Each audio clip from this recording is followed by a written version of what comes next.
Assalamualaikum warahmatullahi taala wabarakatuh. Alhamdulillah wa syukurillah wa salatu wassalamu ala Rasulillah Muhammad ibn Abdullah wa ala alihi wa sahbihi wa mawalah. La haula wa la quwata illa billah.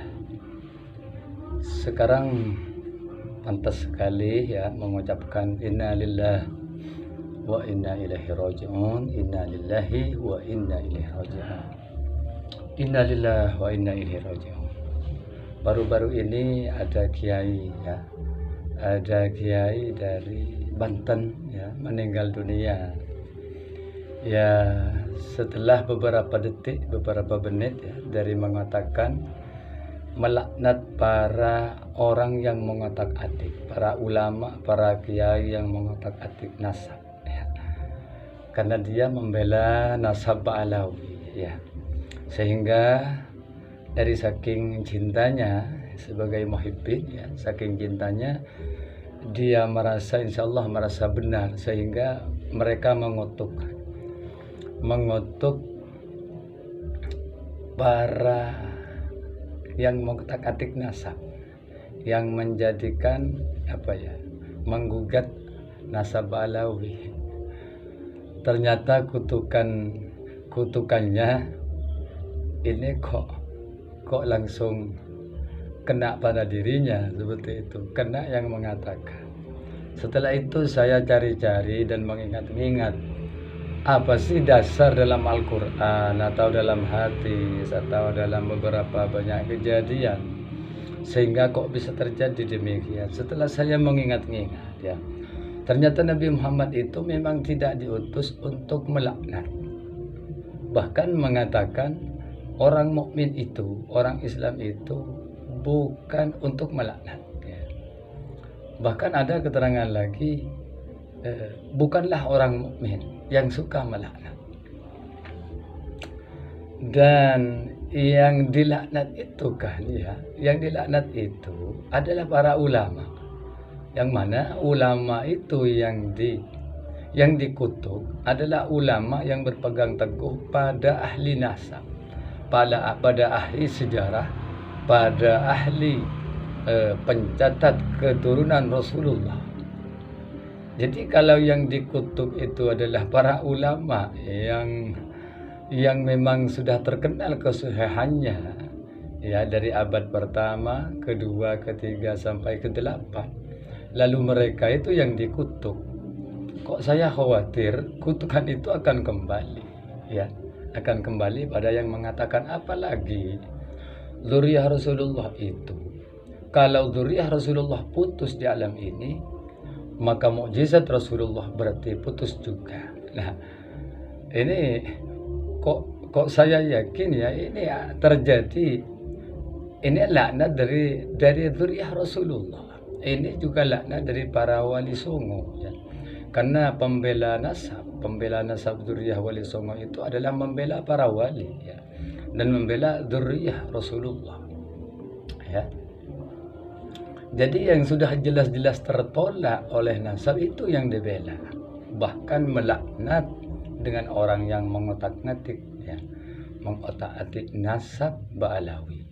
Jadi katanya setelah insya Allah beberapa detik sebelum dia dicabut oleh Allah, jadi intinya begini, nasab Alawi itu harus dimuliakan. Nah setelah itu langsung baca, kalau tidak keliru alhamdulillah, nah langsung tersungkur. Teman-teman yang saya hormati, ini merupakan sebagai peringatan, sebagai ibroh ya, la ibrotun li ulil absar, merupakan ibroh ya, semacam pelajaran bagi kita, li'il absar, bagi orang yang punya pandangan ya, punya pandangan yang sehat, punya akal sehat. Ulil absar itu orang yang punya pandangan batin, orang yang punya pandangan yang penuh dengan rasa keadilan, yang tidak terpengaruh oleh kebencian, tidak terpengaruh oleh uang, tidak terpengaruh oleh rasa hubungan emosional ya. Setelah saya cari juga, saya ingat-ingat ya, diingat-ingat terus. Nah ternyata memang ada. Barang siapa yang suka melaknat, barang siapa yang melaknat seorang mukmin, maka laknat itu akan mencari ya sampai ke langit. Maka jika di langit tidak ada yang mau dilaknat karena memang tidak ada takdir untuk dilaknat, maka laknat itu akan mencari di bumi, dicari di seluruh dunia, entah itu wali songo, keturunan wali songo, atau para ulama termasuk Kiamat dan kawan-kawan, itu dicari oleh laknat itu. Setelah laknat itu mencari ke sana kemari, ke barat, ke timur, selatan, utara, tidak ada, maka akan mencari kepada siapa yang melaknat.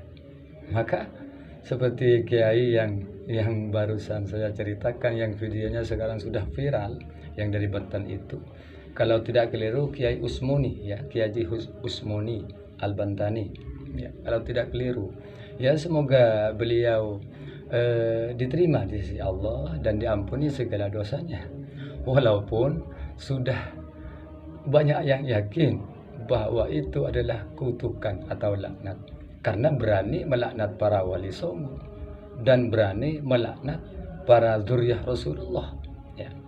Karena berarti kalau mengisbat Ba'alawi berarti masih meragukan zuriyah Rasulullah yang asli, yaitu para sayyid dan para syarif, kemudian para kiai. Nah, kiai yang tidak mendukung atau yang mengotak-atik nasab Ba'alawi, katanya itu bukan min ahlil ilmi, bukan termasuk orang yang ahli ilmu. Padahal mereka bukan hanya ulama ahli fikih, hadis, Quran dan seterusnya, tapi juga ahli dalam hal nasab ya. Jadi sudah mumpuni keulamaannya, karena bukan hanya mengetahui agama tapi juga mengetahui tentang hal nasab.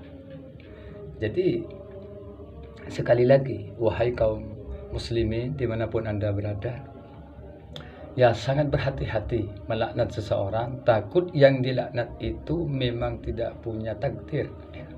Tidak punya takdir untuk dilaknat, atau memang yang dilaknat itu orang yang benar, orang yang oleh Allah dianggap benar, seperti para zuriyah Rasulullah dianggap benar, zuriyah wali songo dianggap benar, kemudian yang membela nasab para wali songo, para sayyid dan syarif dianggap benar, sehingga Allah tidak mentakdirkan untuk melaknat mereka.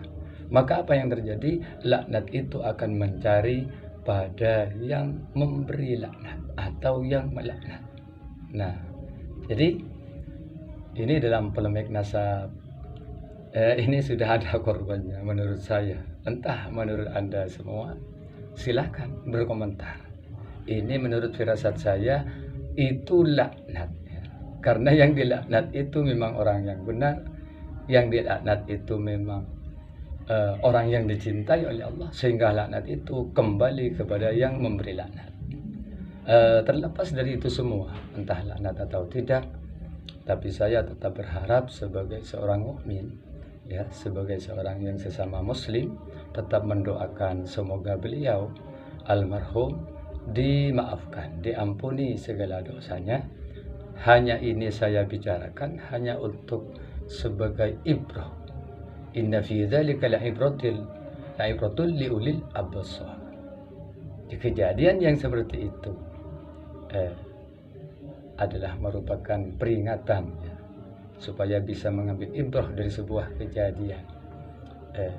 Ada lagi ungkapan inna fi kulli syai'in hikmatun, segala sesuatu itu ada hikmahnya, yang mungkin kejadian yang telah meninggal dunia langsung wafat ketika beberapa menit saja dari melaknat, bahkan mengatakan bahwa bukan orang yang ahli ilmu, padahal ulama, langsung dicabut oleh Allah, padahal dia tidak ada keluhan secara medis, dia sehat ya, tapi langsung dicabut.